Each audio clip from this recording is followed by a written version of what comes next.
వేసవి వేడిపై దాడి చల్లటిది ఫ్రెషింగ్ స్టాక్తో high. Medchal PS పరిధిలో ప్రైవేట్ బస్సులో మంటలు చెలరేగి పూర్తిగా దగ్ధమైంది. బండమలార నుంచి కొంపల్లికి ప్రైవేట్ బస్సు బయలుదేరింది. మేడ్చల్ ఐటీఐ ప్రాంతానికి రాగానే ఒక్కసారిగా బస్సులో మంటలు చెలరేగాయి. దాంతో అప్రమత్తమైన డ్రైవర్ బస్సును పక్కకు ఆపేశాడు. ఆ తర్వాత క్షణాల్లోనే బస్సు పూర్తిగా దగ్ధమైంది. వాహనంలో ఎవరూ లేకపోవడంతో ప్రాణ నష్టం తప్పింది. ఘటనా స్థలానికి చేరుకున్న అగ్నిమాపక సిబ్బంది మంటలను అదుపులోకి తెచ్చారు. అగ్ని ప్రమాదానికి షార్ట్ సర్క్యూటే కారణమని భావిస్తున్నారు.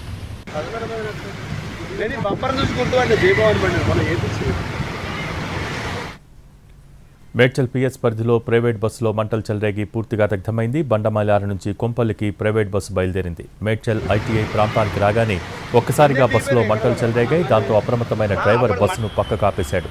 ఆ తర్వాత క్షణాల్లోనే బస్సు పూర్తిగా దగ్ధమైంది. వాహనంలో ఎవరూ లేకపోవడంతో ప్రాణ నష్టం తప్పింది. ఘటనా స్థలానికి చేరుకున్న అగ్నిమాపక సిబ్బంది మంటలను అదుపులోకి తెచ్చారు. అగ్ని ప్రమాదానికి షార్ట్ సర్క్యూటే కారణమని భావిస్తున్నారు.